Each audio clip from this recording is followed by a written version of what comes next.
So I'm here in world famous Jamaica Inn with Karin Beasant, from the Jamaica Inn paranormal investigation team, and she's got some great ghost stories to tell us about this place. Oh God, it's never ending. And one I was told one last autumn, which I think is amazing. So we were contacted on our Facebook page, the Jamaican Ghost Hunting page, and this man told us this story of when he was around about 18 in the 1980s. And this was before you had, the big 830. It was still the old 830. And he said him and two of his friends were in a proper, what we call in those days, a banger of a car. It's 3 in the morning, the fog is everywhere, and their headlights don't work. So he is sat with the window down on the car with a torch in the fog. So they have to go about 15 miles an hour. So as you come down from Big Willie Hill, they said he came down in the dip, and in the distance they could see the sign lit up with the Jamaica Inn. And he still sat on the car, and it's gradually coming up the hill towards the inn. As they get to the sign, he said, it's 3 in the morning, the mist is swirling as it does round here, so eerie. They can see a man stood on the pavement with a very long jacket, high collar. I would say more like a coachman. And he's looking left at them. And he's not taken his eyes off this lad, leaning out the car with the torch. And as they slowly come up the hill, this man just stares. So this lad is still sat on the window, leaning out, and as they come up closer, and they literally passed about 4-foot separation, he said the man just stared, didn't blink, just stared at him. And then as the car went past, it's as if the mist just swallowed the man up. It was quite greyish, but solid. The lad dived back into his seat, and before he could say anything, his friend said, "Did you see that?" And I said, "What do you think?" He said, "I don't know. I cannot explain it, but I never ever go across the moor in the middle of the night since." Hearing that story, but being here in Jamaica Inn and it now being after dark, it's making my spine tingle. It's really weird because when the mist and the fog settles down, especially in the morning, the Jamaica Inn looks like it's floating on clouds. It's such a surreal sight. And the evenings when it's raining and it's creepy, like last night when we had some guests, it's 1:45 in the morning, we're in the lower restaurant, and I said, "Listen, you can hear a pin drop. What could be better than being sat in this historic building and just taking in all this atmosphere and this hidden history? It's better than any wine." And it is a lovely building. I think it's astonishingly quiet as well. We're very close to the main road, but I was sat outside earlier. Beautiful. First lovely day of the year where you could sit outside, you were in the sun, have a drink. You couldn't hear the road. You could just hear bird song. Yeah. It feels like stepping back in time. And it's also when you think that before this building existed, there was nothing. So 1776, you had just rough tracks, hardly, a cottage here or there. And it was quite lawless. As I said to you earlier during the day, when the assize judges did the rounds from Launceston to Bodmin, there wasn't a decent road, so they had to go around to Weybridge and take a massive detour. Now, when they built the first toll road, So by 1784, coaches could come up, but every 10 miles they had to change their horses. So the pub at the Five Lanes by Altrincham, the Jamaica Inn, and then from the Jamaica Inn it's only about 8 miles to Lordstown, 10 miles. So whoever planned to build here, whether it was Captain Broad or the other landowner, James Scarlin, they knew what they were doing. Definitely. But it's still so isolated. So what deeds or meetings went on, as I said, the claim by the local gentleman that the Second World War secret meetings took place here. Why would General Patton come and stay here? There's loads of places to go, but it's out the way. And if these walls could talk, the stories they could tell. And it's not just about one family, there's so many different families that came and lived here. The people that stayed, as I talked about Francis Braddon, the retired assistant paymaster to Her Majesty's Royal Navy during Queen Victoria's reign. You know, taking a name and building this image, this picture of a long dead person. You're bringing them to life, but you're also remembering them. But I know it's famous, and I know it's on the tourist itinerary if you like to come here. And I know that these days Cornwall isn't seasonal all year round, it's popular with the visitors. But given how isolated we are, and we are in the middle of nowhere, I was astonished earlier this evening to have a drink and a bite to eat and see the bar so full. There's people from all over the world in here tonight, and it's March the 1st. Yeah. Now, if you go back to the 1950s, because of Daphne du Maurier's book and the film, I have a fabulous story. I love collecting these stories. So the manager at the time was a gentleman called Herbert Gross, and he was with his second wife, who he got pregnant when she was a barmaid, so he had to marry her, and I was lucky enough to interview the daughter. And her bedroom was room 5. And she said the only way she would sleep in room 5 is if they put the pet pulsation in. Oh, goodness. And then she told me this amazing story. So, she was about 3, she had a dolly, and the Danish royal family came. So, there were, I think there's 2 princesses, and one of the princesses grabbed the landlord's daughter's dolly. I said, what did you do? She said, I shoved the princess on the floor. She said, my father was mortified. But the parents thought it was hilarious, because I don't suppose princesses get shoved on their boats.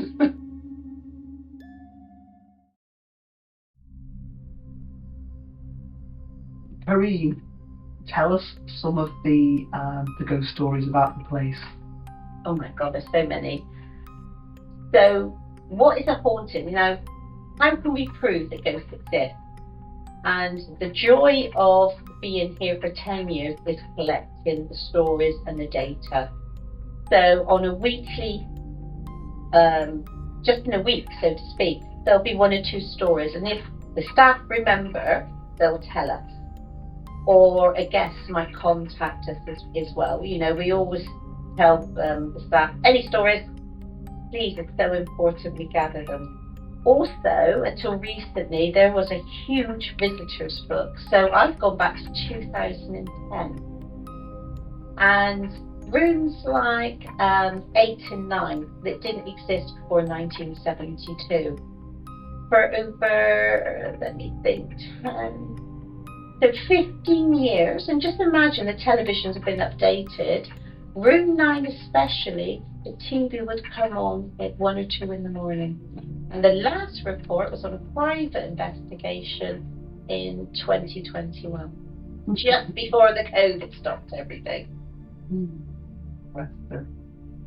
And you mentioned General Patton meeting here, but you had a story earlier about a big brave squaddy who got chased away from his room. Tell us about that. So yeah, the funny enough, we get a lot of army personnel that stay here. I think they have a special deal over the years, and there was one in room 5. And again, I don't know, you have these military men that risk life and limb for their country, and they're scared of ghosts. So and there is a photo somewhere of this as well. He woke up to find child footprints in the carpet, and he slept in his car. In the morning, he went to reception, and he demanded to know who had played the prank, who had gone into his room. We had one soldier that slept in the bath in room 5 because he was too scared to go and sleep in the room. The first time I stayed there, over 17 years ago, myself and my friend, it was a public event weekend, and Seth and I were very tired, and we could hear footsteps. It wasn't Mel, it wasn't a child. For us, it sounded like a woman. Now, there's thick carpet, but this woman was walking on floorboards, and it went round from my side, round to Tracy's. She would elbow me. Don't you go to sleep. It's round my side. And I distinctly remember saying, oh, I'll talk to it in the morning. I just went to sleep. But I've slept there other times. Nothing. So it's just the right place, right time. And when we talked on Skype in the autumn last year, I think it was September, we spoke, you told me a story about seeing a ghost of a girl. I think it was a spinning top, or she was playing with a toy in the museum, I think it was. Tell us about that. So my first apparition, so to speak. So I was with about 4 or 5 other people. It was a public night, 17 odd years ago. And I'd taken off some bracelets, put them on the floor. Now, when people say, oh, I've seen a ghost, you imagine a solid figure, etc. This was nothing like it. I'm looking, and the only way I can describe it is if you had an old bit of cine film and cut into thin strips, and every now and again a strip would come into focus, so you would see part of a girl, Victorian, so a dark dress and the white oversmock. Mm-hmm. She's knelt down on the floor. She's playing with my bracelets, yet my bracelets aren't moving. Mm. And she has the most beautiful long blonde curly hair. Now, this went on for a couple of minutes. So one strip would come into focus, then another, and then it would go. And so you were gradually seeing parts of it. And I just like, absolutely stunned. And then she just disappeared. But you could see her playing with the bracelets, but physically the bracelets never actually left their spot. Yeah. Amazing. So was it a real ghost? Was it a trick of the mind? It wasn't until we started working here that I realised I've got reports of the same description of this little Victorian girl going back at least 30 years, all around the inn. Wow. And do we know who she is? So the most common name used is Elizabeth. I can't prove that is the name, but we do have candidates of children that lived here under that same name. Now, I know there's a ghost of a girl who you say doesn't exist, and yet people see her all the same, and that's Hannah. Tell us about Hannah. So, room 5, this Hannah, this little girl, some say she's the daughter of a woman that came out of the mirror, and I think Derek Okora on The Most Haunted said that they went on a ship, the ship sank, and their spirit still resides. Where the name came from, I don't know. It didn't exist more than 14 years ago. But now, again, like a lot of folklore, it's become a fact. So people buy toys for her. They write letters. So she has become her own ghost. Now, we're very honest. We say that, this doesn't exist. doesn't stop people talking to Hannah. So have we inadvertently created a ghost? Karin, one of the most famous ghosts is of a man who was murdered here. Tell us more. Well, it's very interesting because I've collected so many books of the ghosts of Cornwall, etc., because it's great research. Because when people talk of the man that was lured away from his pint and murdered on the moor, if you go back to books published round about the 80s, 1980s, it's usually a sailor. And then obviously as time goes by, it changes to a smuggler or a highwayman. But a sailor would make sense because especially if they're coming up from, say, Falmouth, travelling through, they would have a big bag of coin. And if they flash the coin about and there's two unsavoury characters, it's easy to be lured out and obviously just your body disposed of on the moor. In those days, this place is so isolated. Yeah. But there's no proof. But there is a really naughty character that we don't know who called him Jack, but I adore him because the only way I can describe it is a prankster spirit. That's what I think ghosts are. I don't understand this creepy, scary thing. Ghosts, why can't ghosts be fun? And Jack is so naughty. We don't know if he's the man that was lured on the moor because he'll deliberately tell lies to everyone. He'll make out he's a child. He'll say that he was stabbed or he was shot or he was hung. You never get the truth out of him. He's the one that we think would move a tanker swaying on its own, the phone. The glass that slid off the table, we have debunked. We went and did quite a lot of experiments with that. But even so, it's always great to have the debate of what people think could cause it. But honesty is the best policy as well. Now, the last few years, we've had, I think it was a march had started. It was 1 year where Jack would call, we would call out for Jack to do a specific thing. So on a public night, the last hour, we would take a guest, we'd put them in the museum, blindfolded in the upper restaurant. There was no way they could hear what we were calling out. All they had was a walkie-talkie in case of emergencies. So we would ask for Jack to grab the right buttock of a lady or a gentleman. He didn't care. Now, I'm a skeptic. But that year, he did it on command. One chap who was in the upper restaurant came back and he said, I could feel the thumb digging into my upper thigh. And it's a proper grab. And one day I was just happened to walk past a gentleman in the main bar and he said, well, you're the paranormal team. He said, yeah. He said, I've just been standing here looking. We had the old sign hung up. And he said, someone just gave a proper grab of my right bum. He said, I looked round. He said, well, with a fist raise, sort of like, hey, what's going on? No one there. And then it stopped. And then it stopped. It stopped. He hasn't done it since.